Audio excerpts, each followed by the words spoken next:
시청자 여러분 안녕하십니까? VOA 뉴스투데이 시작합니다. 러시아가 우크라이나를 공격하면서 사용한 북한 탄도미사일의 잔해에서 미국과 유럽 부품이 수백 개 발견됐다고 영국의 무기 감시단체가 밝혔습니다.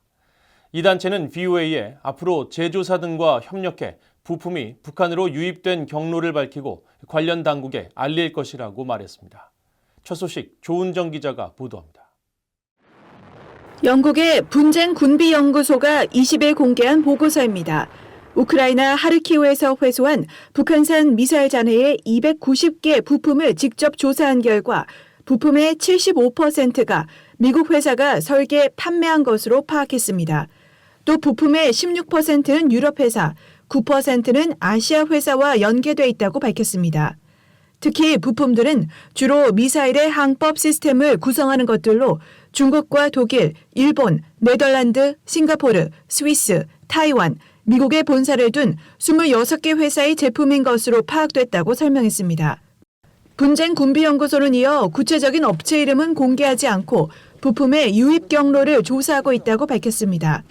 보고서는 이번 분석을 통해 유엔 안보리 대북 제재가 지난 2006년부터 시행되고 있음에도 불구하고 북한이 작년까지도 해외 부품을 조립해 첨단 무기를 생산할 수 있었음이 드러났다고 지적했습니다. 또 북한이 거의 20년 동안 시행된 제재 체제를 회피할 수 있는 견고한 조달 네트워크를 개발했음을 보여준다고 밝혔습니다. 분쟁 군비연구소의 데이미언 스플리터스 부국장은 20일 VOA와 전화통화에서 앞으로 부품의 유입 경로를 조사해 관련 당국에 알릴 것이라고 밝혔습니다.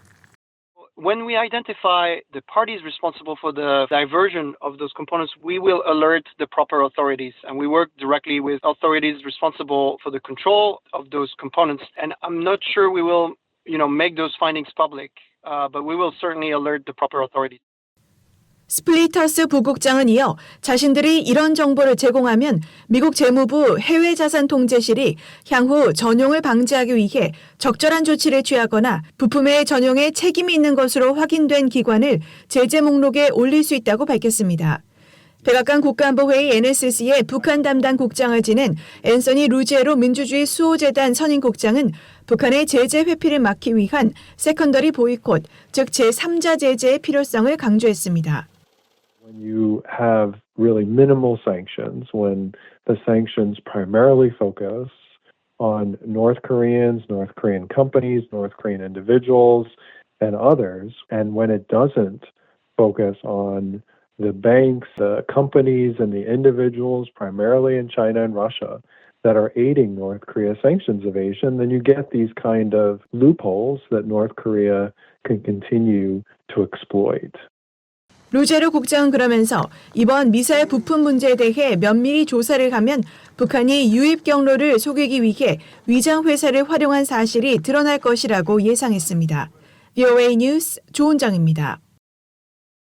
미국 공화당 하원 의원들이 북한과 러시아의 협력이 강화되고 있는 데 대한 우려의 입장을 바이든 행정부에 표하고 적극적인 대응을 요구했습니다. 하원 외교위 인도태평양 담당 소위원장인 영김 의원을 주도로 한 공화당 하원 의원들은 지난 16일 토니 블링컨 국무장관에게 서한을 보내 북러 협력 심화에 대한 행정부의 적극적인 대응을 요구했습니다. 의원들은 특히 러시아가 북한의 무기 제공 대가로 탄도미사일 관련 기술을 제공할 가능성을 배제할 수 없다며 그렇게 되면 북한의 비정상적인 행동이 강화되고 우리의 국가 안보는 더욱 위협받을 수 있다고 우려했습니다. 이어 블링컨 장관에게 북러 협력에 대한 의회 브리핑과 함께 관련 평가와 대응 조치에 관한 서면 답변을 다음 달 1일까지 하원 외교위에 제출할 것을 요구했습니다. 이번 서한에는 영김 의원 외에 조 윌슨 의원과 탐킨, 나데니얼 모란 등 공화당 하원 의원 4명이 서명했습니다. 러시아와 북한의 무기 거래 등 군사 협력이 지속되고 있는 가운데 미국 백악관은 러시아가 우크라이나인을 살상하는 데 북한 미사일을 추가로 사용할 것이라고 밝혔습니다. 또 북러 무기 협력 수위가 크게 확대됐다고 우려했습니다. 함지아 기자가 보도합니다. 러시아가 최근 2달 사이 최소 24발의 북한산 미사일을 우크라이나에 발사했다는 우크라이나 당국의 발표에 대해 백악관이 추가적 공격 가능성을 언급하며 우려를 나타냈습니다. 백악관 국가안보회의 NSC 대변인은 20일 VOA의 관련 논평 요청에 러시아가 우크라이나의 민간 기반 시설을 표적으로 삼고 무고한 우크라이나 민간인을 살해하기 위해 추가로 북한 미사일을 사용할 것으로 예상한다고 밝혔습니다. 이어 우리는 북한과 러시아 간의 무기 이전에 대한 우려사항을 광범위하게 논의해왔으며 이것은 러시아에 대한 북한의 지원이 심각하고 우려스러운 수준으로 확대된 것이라고 지적했습니다.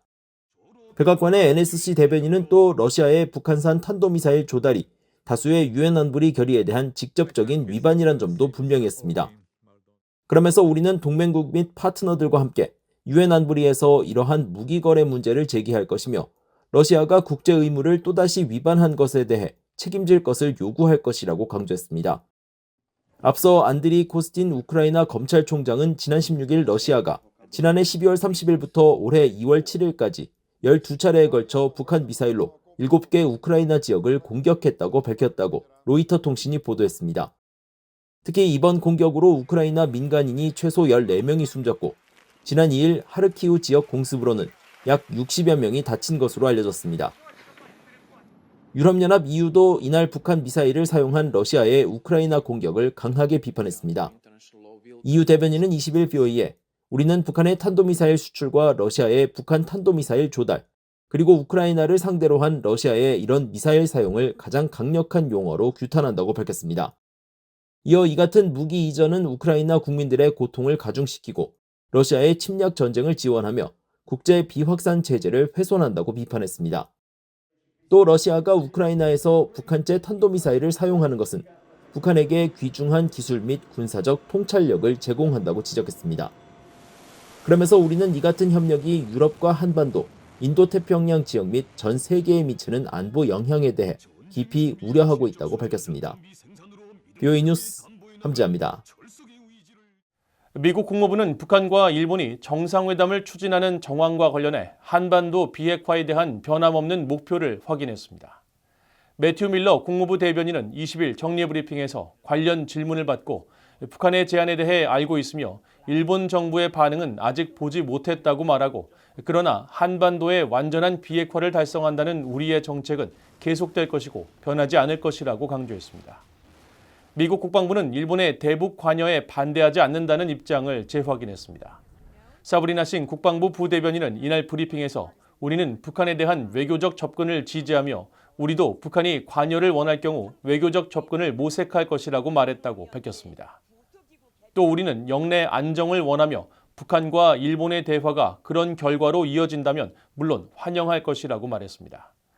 앞서 김여정 북한 노동당 부부장은 지난 15일 조선중앙통신에 발표한 담화에서 북일 정상회담 가능성을 시사했으며 다만 일본이 북한의 정당 방위권과 납치 문제를 거론하지 않아야 한다는 단서를 달았습니다.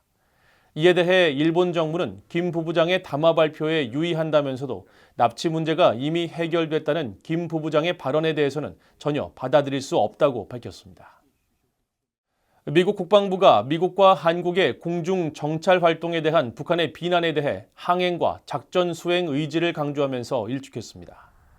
미국 국방부 대변인은 20일 VOA의 관련 논평 요청에 미국은 국제법이 허용하는 모든 곳에서 안전하고 책임감 있게 비행과 작전을 계속할 것이라고 밝혔습니다. 앞서 북한 조선중앙통신은 지난 17일 논평을 통해 상시적인 군사적 충돌 가능성이 존재하는 조선반도에서 정탐행위를 버젓이하는 것은 우리에 대한 명백한 위협이라고 주장하면서 지역 정세를 돌이킬 수 없는 파국적 상황으로 몰아넣는 엄중한 도발이라고 비난했습니다. 러시아의 블라디미르 푸틴 대통령이 북한 김정은 국무위원장에게 러시아산 고급 승용차 아우르스를 선물한 것과 관련해 유럽연합 EU는 러시아와 북한의 안보리 결의 위반이라고 비판했습니다. 유럽연합의 피터 스타노 대변인은 20일 VOA의 관련 논평 요청에 우리는 러시아와 북한의 유엔 안보리 결의와 유엔 헌장에 대한 위반을 중단할 것을 촉구한다고 밝히고 북한과 러시아의 협력은 유럽과 한반도, 인도태평양 영내 및 전 세계에 미치는 안보적 영향에 대해 깊이 우려한다고 강조했습니다. 앞서 북한과 러시아는 푸틴 대통령이 김 위원장에게 러시아의 최고급 승용차인 아우르스 자동차를 선물했다고 밝혔습니다. 아우르스는 옵션에 따라 미화 43만 달러에서 86만 달러에 판매되는 고급 차량으로 알려졌으며 유엔 안보리는 북한의 핵실험에 대응하기 위해 채택한 대북결의 17185와 20945 등을 통해 고급 자동차와 보석, 요트 등의 사치품을 북한에 공급하거나 판매, 이전하는 것을 금지하고 있습니다. 영국에 거주하는 탈북민 등이 오는 26일 열리는 제55차 유엔 인권이사회를 앞두고 19일 영국주재 북한 대사관 앞에서 북한 정권의 인권 침해 중단과 인권 개선을 촉구하는 시위를 벌였습니다. 이 시위에는 탈북민 출신으로 영국에서 북한 인권 운동을 벌이고 있는 박지연 진검다리 공동대표와 지난해 9월 중국에서 강제 북송된 탈북민 김철옥 씨의 언니 유빈, 규리 씨, 그리고 북한 주민들의 필사적인 탈북 과정과 강제 북송의 아픔을 그린 다큐멘터리 영화 비욘드 유토피아에 출연한 김성은 목사와 아들이 중국에서 강제 북송된 뒤 정치범 수용소에 수감된 탈북민 이소연 씨 등이 참여했습니다. 김 씨 자매 등은 내 여동생을 살려달라, 가족의 품으로 돌려달라는 문구와 미사일 발사로 굶주리는 주민들 등의 문구가 쓰인 피켓을 들고 북한 정권의 인권 유린을 고발했습니다. 박지연 대표는 VOA와의 전화통화에서 오는 26일부터 4월 5일까지 열리는 55차 유엔 인권이사회에서 북한의 참혹한 인권 상황을 더 널리 알리고 북한 인권 상황 개선에 국제사회의 동참을 호소하기 위해 시위를 계획했다고 밝혔습니다. 이상으로 VOA 뉴스투데이를 모두 마칩니다. 시청해주신 여러분 고맙습니다.